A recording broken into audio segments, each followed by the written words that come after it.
Bonjour et bienvenue pour ce nouveau numéro de Bourse Focus, le magazine dédié aux offres de produits et services de Boursorama Banque. Et j'ai le plaisir d'accueillir aujourd'hui sur le plateau David Olivier Azoulay, gérant allocataire chez Amundi. Bonjour David Olivier. Bonjour Laurent. Alors, on se retrouve, comme c'est le cas pour tous les produits Boursorama en gestion pilotée, là on parle du PEA profilé, pour faire le premier point, justement, trimestriel, sur ce PEA profilé, une collaboration, faut-il le rappeler, entre Boursorama Banque et Amundi. David Olivier, on a eu quelques appeler ça comme ça, quelques secousses pendant ce premier trimestre, notamment avec un épisode de tension sur les banques. Et puis finalement, les marchés financiers ont très bien résisté. Avec le recul, quels sont pour vous, finalement, les grands enseignements à retenir de ces 3 premiers mois de l'année 2023 ? Alors, pour le moins qu'on puisse dire, c'est que ces 3 premiers mois ont été assez surprenants. Ouais. Alors, surprenant parce que finalement, si on se remet dans la position en fin d'année 2022, vous aviez eu un rallye qui s'était produit d'octobre à décembre. Les marchés qui ont bien progressé. Finalement, la Fed qui arrive et qui met un holà à tout ça. L'inflation va rester forte. Je continue à remonter mes taux. Exactement. Donc, un message assez dur, ce qui a quand même échaudé pas mal d'investisseurs sur la fin de l'année 2022. Et puis, finalement, un élément assez surprenant aussi, la Chine qui libère son... du jour au lendemain, presque. Exactement. On passe de la politique zéro Covid à, finalement, on enlève toutes les entraves, on rouvre complètement. C'est reparti. Ouais. On libère et donc on va libérer l'économie. Ouais. Et donc, vous avez un certain nombre d'investisseurs qui avaient pris des positions relativement... vendeuses sur les marchés, on appelle ça des shorts sur les marchés, et donc ce qui a provoqué ce qu'on appelle un rachat de short. Ouais. Le prix à contre-pied, le marché monte quand on attend qu'il baisse. Et c'est ça, ouais. Et donc finalement, dans une situation macroéconomique qui n'était quand même pas particulièrement brillante, mais finalement une nouvelle assez surprenante, mais par contre très intéressante, notamment pour les marchés européens, puisqu'on connaît tous... les liens entre l'Europe et la Chine, d'un point de vue économique, c'est une zone qui est importante, notamment pour le luxe. On l'a vu très récemment sur publications de nos champions du CAC 40. Ou pour l'industrie allemande, on pourrait dire aussi. Également l'industrie allemande, qui est très concernée par la réouverture de cette zone économique. Et donc, cette première surprise qui a permis au marché de commencer à repartir sur les premiers mois de l'année.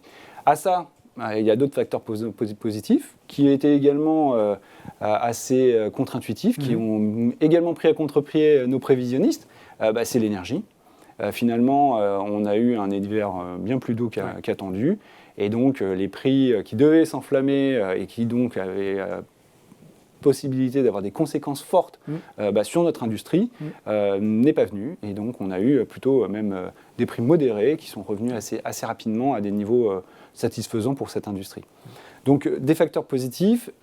Et l'un des autres facteurs positifs qu'on peut retenir en Europe et également peut-être aux États-Unis, c'est la publication des résultats d'entreprise qui ont été de bonne facture. Ça reste de très bonne qualité.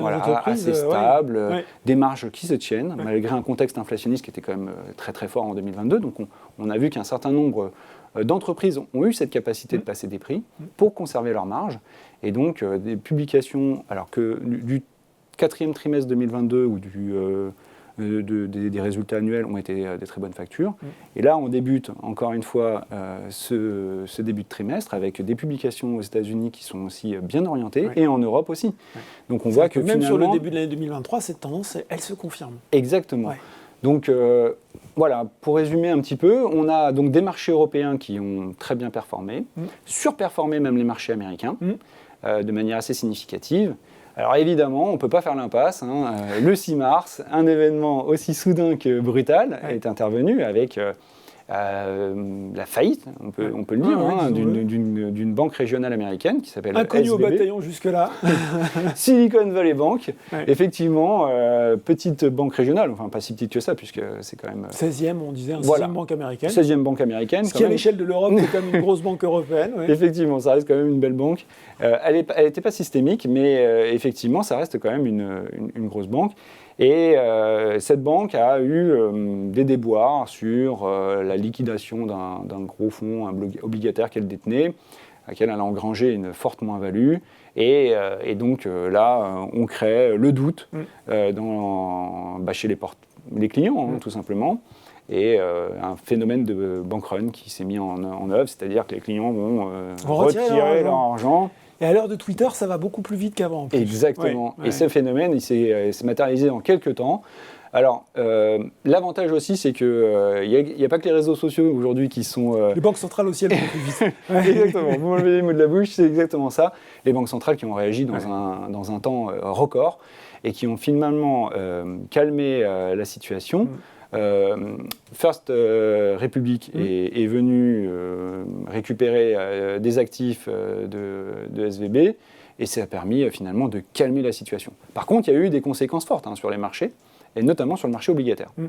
Alors, les taux longs aux US comme en Europe ont finalement baissé en moyenne de 30 points de base. Mais ce qui est intéressant de regarder aussi, c'est que les taux courts ont également baissé. Et ça, c'est un message qui est fort, parce que les taux courts, c'est un peu les prévisions du marché sur l'évolution des hausses de taux, ou de l'évolution de la politique des taux des banques centrales.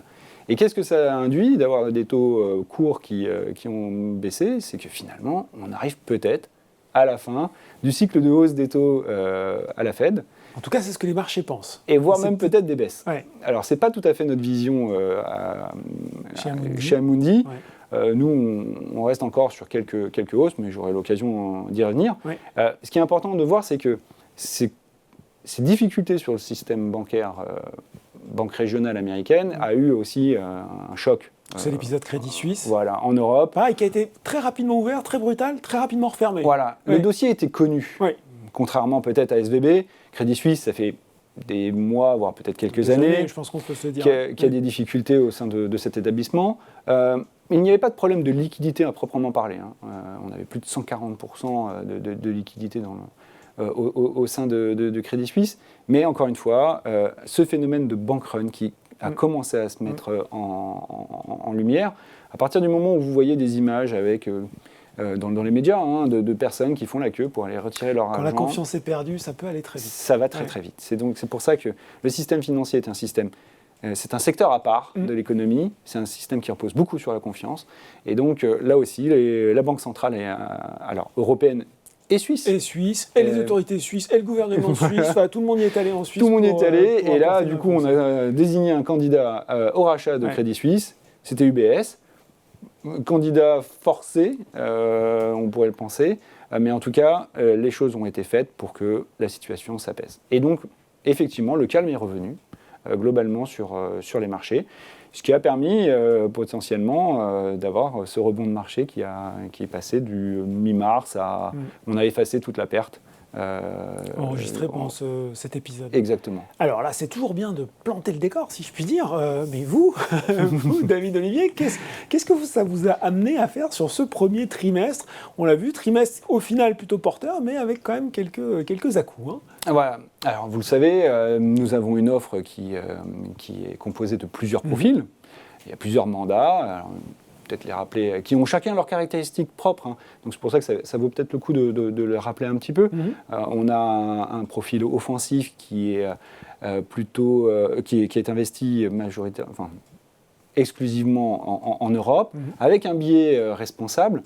On a un profil dynamique qui, lui, a une diversification internationale, qui a un intérêt dans un contexte de marché. Vous avez un profil équilibre, qui lui a donc une proportion action, mais également une proportion obligataire, monétaire, qui permet de protéger ce profil. Et enfin, un profil prudent, où la part action ne dépasse pas 20%, et également avec une forte composante monétaire et obligataire. Donc, globalement, par rapport à ces profils-là, dans le contexte que l'on a vécu, nous avons préféré maintenir un biais relativement prudent dans nos portefeuilles. Je ne vais pas revenir sur le clivage que tout le monde fait. Est-ce qu'on est plutôt growth, valeur de croissance ou les valeurs décotées, value. Nous, aujourd'hui, on préfère aller chercher justement des valeurs plutôt de qualité. C'est le message qu'on veut porter, c'est les valeurs de qualité, des valeurs qui sont peu endettées, avec des bilans solides et finalement avec des perspectives... La visibilité de croissance. Voilà, en fait. visibilité. Ouais. Et donc, dans le contexte actuel, nous préférons peut-être nous écarter un petit peu, momentanément. Hein. On ne dit pas qu'on ne va pas revenir à court terme, mais momentanément, on préfère s'écarter des valeurs bancaires, des matériaux de base ou de l'énergie, parce que ce sont des valeurs qui sont très cycliques. Et compte tenu de la situation macroéconomique, aujourd'hui, on préfère peut-être justement aller se positionner sur ces valeurs de qualité. Côté obligataire, là, on l'a vu, la diversification a pleinement joué. Et c'était le message qu'on avait en 2022, où la diversification avait malheureusement apporté aucune valeur ajoutée. Au Pour contraire, une année hors norme, on le rappelle. C'était une année hors norme, clairement. Mais cette fois-ci, la diversification a eu de l'intérêt, et on a vu que finalement, les dettes souveraines sont redevenues, ont repris leur rôle de valeur de refuge. Et donc, il y a un intérêt aujourd'hui de revenir sur certaines valeurs, notamment la dette souveraine américaine, un peu moins peut-être sur la dette souveraine européenne, compte tenu du cycle de resserrement qui n'est pas encore terminé en Europe. Aux États-Unis, on s'y approche. Donc, sur ces classes d'actifs, il y a aujourd'hui l'intérêt d'avoir ça. La diversification a vraiment du sens. Enfin, les valeurs émergentes, notamment la Chine, avec la réouverture de leur économie, un niveau de croissance qui est en accélération. Et les chiffres récemment, c'était plutôt meilleur qu'attendu. Exactement, et on a des bonnes perspectives sur cette classe d'actifs, donc on a privilégié et on privilégie toujours ces actifs. Est-ce que vous entendez comme moi cette petite musique qui dit, bon, tiens, je pourrais avoir envie d'investir en bourse, mais quand même, est-ce bien raisonnable avec un CAC 40 qui ne cesse de jour en jour de battre son record historique à plus de 7500 points? Alors, je comprends, je comprends ces investisseurs et les interrogations qu'ils peuvent avoir aujourd'hui. À ce stade, les choses sont encore assez mouvantes, assez complexes. Et on voit finalement qu'il y a des forces macroéconomiques qui sont relativement encore délicates, difficiles à déchiffrer. Et des données microéconomiques qui sont, elles, plutôt très favorables. Ouais. On l'a bien vu. La situation, et c'est vrai qu'elle est délicate à appréhender. Nous, chez Amundi, on travaille à partir de scénarios économiques. Donc, en fait, Amundi Institute a délivré son scénario économique, son scénario central, dans lequel, aujourd'hui, on vise plutôt un ralentissement de l'activité mondiale. D'accord. Mais sans avoir des impacts négatifs. On ne basculerait pas dans une récession violente de l'économie. Tout à fait. On ne basculerait pas sur une récession violente de l'économie générale. Ponctuellement, il peut y avoir des éléments de récession, notamment aux États-Unis, mais j'aurai l'occasion peut-être de l'aborder un peu plus tard. L'idée, c'est qu'aujourd'hui, ce ralentissement de l'activité mondiale n'aura pas d'impact donc, sur les marchés financiers. L'idée, c'est que sur les marchés actions, on va rester sur des choses relativement stables, et de même pour les marchés obligataires. Ça, c'est le scénario central. Ouais. Il est quand même crédité de 65%, donc ça reste un scénario solide. Évidemment, on a des scénarios alternatifs, et les scénarios alternatifs, dont l'un est la poursuite des banques centrales, de la remontée des taux, pour lutter contre l'inflation si celle-ci ne baisse pas de manière significative. Et là, par contre, les conséquences seront plus compliquées. Elles seront plus compliquées, ça serait des baisses sur les marchés actions, et évidemment, la hausse des taux provoquera des pertes de valeur sur le marché obligataire. Alors justement, quels indicateurs on va surveiller pour les mois à venir? Forcément, vous l'avez dit, il y en a un, ce sera la remontée des taux. On sait que la Fed parle en mai, on s'attend encore à 25 points de base. On espère, en tout cas beaucoup d'observateurs du marché espèrent que ce sera la dernière remontée. Au-delà de ces relèvements de taux, de part et d'autre de l'Atlantique, qu'est-ce que vous regardez, vous? Alors, il y a plusieurs grands thèmes sur lesquels on est concentré. Et évidemment, compte tenu de ce qui s'est passé aux États-Unis, le thème de la stabilité financière est un thème qui est devenu au centre des conversations. Et quand je dis au centre de conversation, globalement, on parlait principalement de croissance et d'inflation. Aujourd'hui, dans le discours, c'est croissance, inflation et stabilité financière. Alors, il est évident que dans le cadre d'un resserrement monétaire qu'on a vécu, on le rappelle, c'est quand même le resserrement le plus rapide et le plus puissant qu'on a connu depuis les années 80. Ouais. Donc cet événement de marché a des conséquences sur la zone financière. Et pour rappeler en synthèse ce que j'avais pu évoquer lors du dernier webinaire qu'on avait fait ensemble au mois de janvier, j'avais en synthèse évoqué qu'il fallait avoir confiance dans le marché, mais qu'il fallait attacher sa ceinture.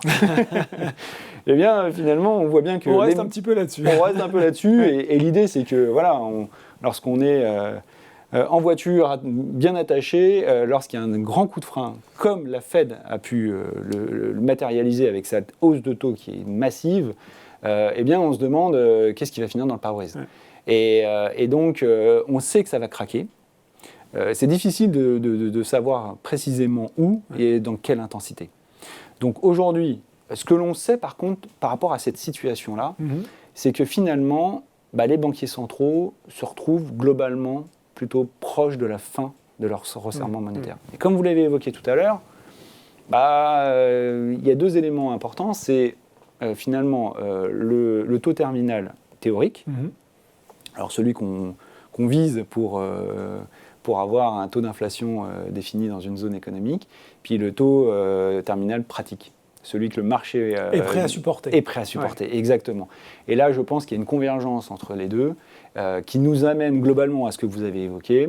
Aux États-Unis, probablement une hausse supplémentaire de 0,25 autour du mois de mai, ce qui nous emmènerait à 5,25.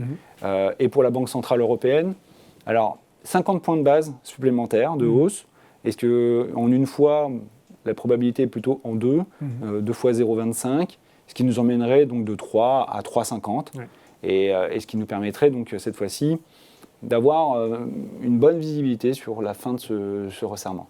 Donc des conséquences quand même qui sont assez fortes, mais il faut quand même garder en tête qu'aujourd'hui, la Banque centrale a son élément de premier rang, la réflexion sur laquelle elle mène aujourd'hui ses travaux, c'est l'inflation. La stabilité financière, c'est important, on l'a évoqué ensemble, mais ça reste quand même en deuxième rang, en tout cas pour le moment. Un autre indicateur qui pour nous est important à suivre, c'est évidemment l'équilibre croissance-inflation. La Fed évoque maintenant la possibilité d'une récession courte, technique, devant nous. Voilà, c'est là aussi dans son scénario. Alors justement, notre scénario côté Amundi, donc Amundi Institute a révisé son scénario, et donc maintenant nous prévoyons une récession aux États-Unis. Et cette récession, on l'attend dès le deuxième trimestre. D'accord. Et pour 3 trimestres. C'est-à-dire le deuxième trimestre, le troisième et le quatrième. Donc pour tout 2023, tout ce qu'il nous reste à faire de 2023. Voilà, exactement. Alors ça reste des récessions contenues. Alors ces éléments récessionnistes aux États-Unis, on les avait dans nos modèles, mais ça ne dépassait pas 50%.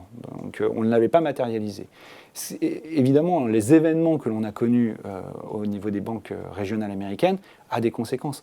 Ces conséquences, elles sont directement liées aux crédits qui seront octroyés. Ces banques vont être un peu plus attentives. On sait qu'elles avaient un rôle central pour l'immobilier commercial notamment. Alors pour l'immobilier commercial... Une grande partie des prêts commerciaux sont accordés par les banques régionales. Exactement. Alors ça, je vais en venir juste un peu après, mais pourquoi on vise cette récession, pourquoi on la matérialise aujourd'hui, c'est que ces banques régionales qui sont très nombreuses, on parle de 4000 banques, elles irriguent toute l'économie américaine. Toute l'économie américaine, et au niveau des crédits. Et ces crédits, s'ils se tarient, au final, c'est la consommation qui va en pâtir, et donc finalement la croissance. Et c'est pour ça qu'on matérialise aujourd'hui cette récession aux États-Unis, parce que le système s'est un peu grippé. Alors le point que vous évoquez... Rapidement, oui, sur l'immobilier commercial. Sur l'immobilier commercial, on a effectivement quelques doutes aujourd'hui aux US principalement, parce que ce financement d'immobilier de bureaux et d'immobilier commercial était majoritairement porté par ces banques régionales. Et il y a aujourd'hui une quantité phénoménale de refinancement à venir sur l'année 2023. On parle de plus de 400 milliards de dollars à refinancer, avec des banques qui ont été fragilisées. Globalement, les banques systémiques et les grandes banques américaines ne prendront pas le relais. Donc, on attend les développements à venir sur cette zone. On est plus rassuré sur la zone euro par le socle qui a été un grand frein pour notre économie, mais qui aujourd'hui, on en trouve un grand intérêt, c'est BAL 3. Protection, oui. Donc BAL 3, très rapidement, c'est les normes, en fait, normes réglementaires auxquelles les banques européennes sont soumises. Exactement. Notamment en termes de ratio de solvabilité. Exactement. Et les ratios de solvabilité en Europe sont à des niveaux très élevés, et la plupart des grandes banques ont des niveaux plus élevés encore que les ratios exigés. Donc on a un système qui ne nous a pas permis de nous développer comme les États-Unis pendant de nombreuses années, et on s'en plaignait. Et aujourd'hui, on voit que finalement le système bancaire européen est très solide et pourra faire face vraisemblablement à ces événements que l'on évoque. Merci beaucoup David Olivier, et de toute façon, on se retrouve début juillet pour faire le point sur ces différents scénarios économiques. Merci Laurent. Bourse au Focus, c'est fini pour aujourd'hui, mais on se retrouve très bientôt pour un nouveau numéro.